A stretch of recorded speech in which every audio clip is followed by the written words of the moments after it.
Hello everybody, my name is Player Negative, and today we are talking about a game that has made me realize why I enjoy video games in the first place. You've probably seen a few memes about it, you know it from the jokes and weird dialogue, the one, the only, Team Fortress 2. Quick little note here before we start, I'm mainly going to be touching on gameplay, the community surrounding the game, and generally how people play it overall. I'm not going to be going super deep into lore, mainly because I don't really see that as necessary to enjoy the game, so I just feel like for the casual people, I should just go straightforward and simple. But I will give you a simple overview. Our story begins with Zephaniah Mann, a rich business tycoon who decides to buy a random land in the middle of nowhere for promises of gold. He dies before his two sons, Ronco Redman and Broncho Blumen, show up. His inheritance was never written in a will, so the two fight for it by starting a literal all-out war. I am not joking. Just the fact that you hate your brother that much to start a war is telling me something about what kind of person you are. Just saying. Due to their father's connections, they were able to grab multiple of the best and brightest assassins and mercenaries, often called mercs for short. Even Abraham Lincoln was involved. This went on for several generations, with them basically extending their lifespans by getting outreaches to private connections. Eventually, it lands in the 1940s, and this is when we meet our band of misfits, so let's introduce them. First up is the scout named Jeremy. His whole entire playstyle is based on running fast, hitting hard. His shotgun is for normal combat, and his pistol's for close range, and he can use his baseball bat as a melee weapon. The soldier has various different weapons and is very keen on his American pride and takes everything seriously. He has a mechanic called rocket jumping, which allows him to propel himself forward in the air by shooting at the ground, as well as a shotgun and different types of melee weapons. The pyro is a pyromaniac. We know absolutely nothing about him, and he sees everything with hallucinations of a candy wonderland and has no idea that he's actually committing a lot of carnage with his flamethrower. Next up is the Demo Man, a Scottish soldier who calls himself the Black Scottish Cyclops. He wields melee weapons like a bottle of whiskey or an axe, and has two different types of grenade launchers that can use bombs in various different ways, from sticky bombs to bombs that allow him to hop forward like the rocket jump. He's a useful character, and you can do some pretty funny stuff with him, or if you just want to troll and be a jerk to people. Next up is the heavy weapons guy, with his minigun named Sasha, his melee weapon of boxing from his time at the Soviet University. He is a jolly and skillful fighter. Next up is the engineer from Texas.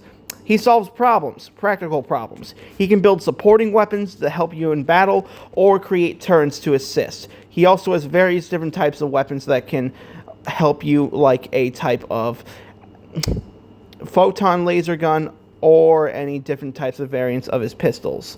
He's a useful character, overall great for support. Speaking of support, the next up is the medic, who lost his medical license after he removed someone's skeleton while the patient was still alive. He has the Uber charge from his medic gun, which allows you to heal you from any different type of wound. He has his syringes, which he can fire like a projectile, and his Uber saw, which is a very useful weapon in terms of melee, similar to the scout's baseball bat, but slightly more effective. The sniper is from Australia, which Australia has a lot of weird stuff in this universe. I'm not really going to get into that. He's really good for long range, and he can one-shot people if you aim for the head. Not really much to say about him. Oh yeah, also one of his weapons is a jar of piss. I really don't understand who thought that was a good idea, but it is something he has. Next up is the spy, which, judging by his name, you already know from the get-go what he does. He can turn invisible, pretend to be other players, and use his Saver to disable people's equipment and traps. So, you got all that? Because that's the majority of what you're getting. Now, this game is very popular to the point where it's inspired countless animations, memes, and really cool art. So you would think with a legacy like that, this game would just be a fun little thing to mess around with, right? Well, I'm here to tell you, no, the heck it's not. This game is more brutal than Call of Duty, Counter-Strike, and Overwatch all shoved together in a blender. This game has you constantly moving for your life, making you feel like you're in a war zone. To its goofy exterior lies a game that requires skill and understanding. Otherwise, you're dead. So to generally explain a match while you're watching the footage back here, a TF2 match can have 3 different modes and multiple other different types of modes during a match. There's Capture the Intelligence, which is basically capture a flag. There's Control Point, which, you know, is controlling 2 separate areas until they eventually become your territory until the clock runs out. And lastly, Pushing the Payload. Now, you probably have seen these in other hero shooters like Overwatch and Marvel Rivals.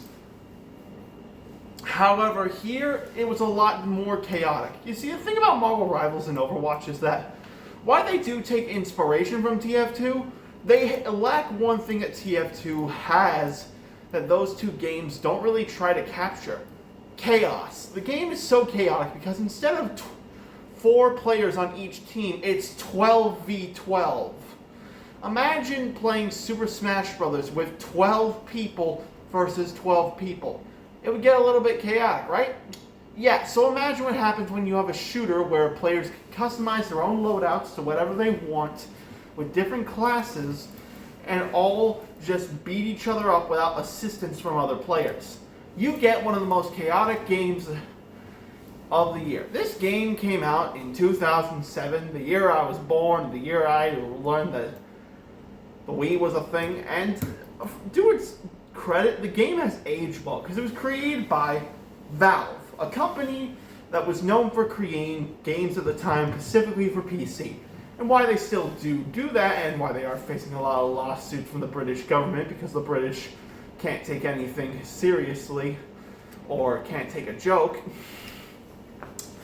The game has held up tremendously well with a community that has gone on for quite some time and still is, because once Valve was working on other projects, rather than pulling the plug like other game companies do with their live service games, Valve just decided, screw it, let's let the guys do whatever they want with the game.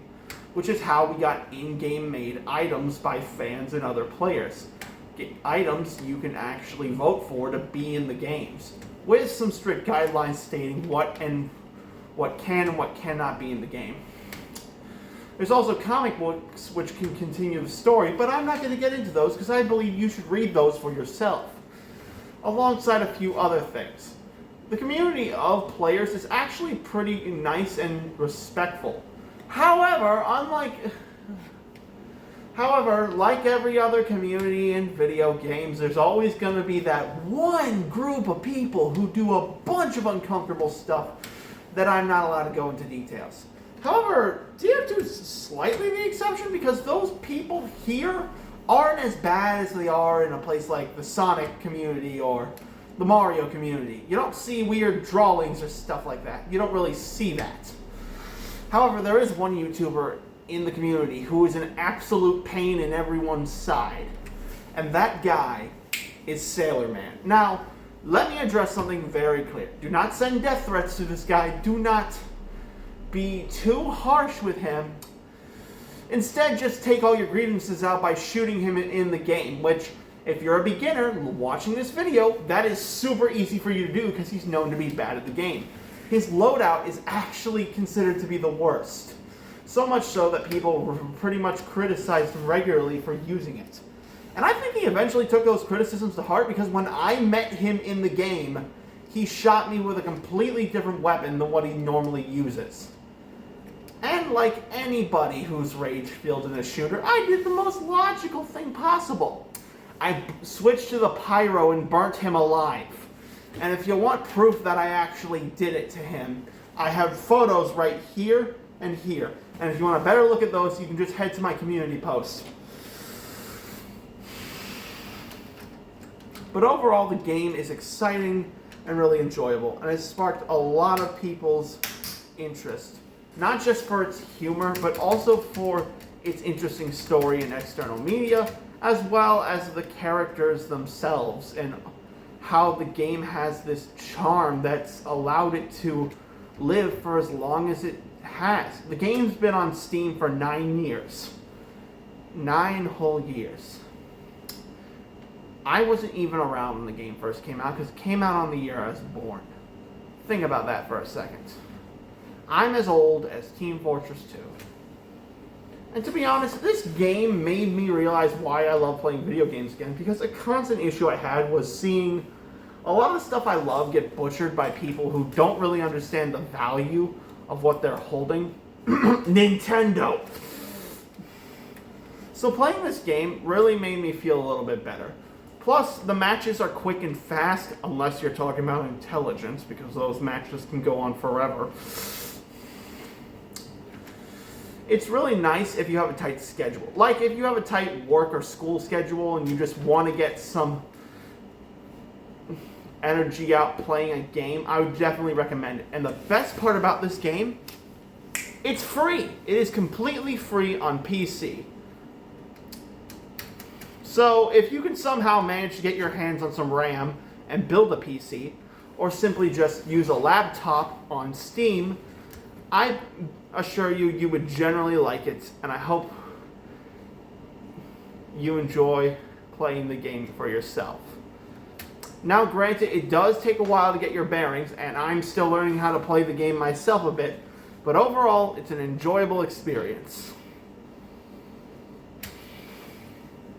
Now that I've gotten everything I like about the game, let me talk about the only flaw with this game, and that is how it's kind of unbalanced and expects you to get good. Let me explain. Starting off is the in-game shop. Yes, this game has one of those EA-style microtransaction cosmetic shops. However, unlike TF2, it's a little bit more cheaper, but the fact I even have to pay for cosmetics is pretty stupid, considering most of them are made by players now. My second issue is that the game can be unbalanced at times with the fact that certain players will not choose to cooperate, which there's nothing wrong with that, considering this game made very clear that you don't need teamwork, but for newcomers, this could be a bit of an issue. Like, for starters, there's not a tutorial, and people constantly fight over which teams are actually better, which, you know, competition's okay, but it can get annoying at times. And some characters being a bit unbalanced, and some people not choosing roles like being a medic when needed, which is why I started to main the class right next to Engineer and Scout. But apart from the tutorial being only for the first 3 classes and all those other issues I mentioned, the game is practically perfect. It's fun, it's enjoyable, and it's free. So get off your butts, go to Steam, and download the game. Don't forget to like, comment, share, and subscribe, and turn on all notifications. It really helps my channel. I'm Player Negative, and I'll see you later.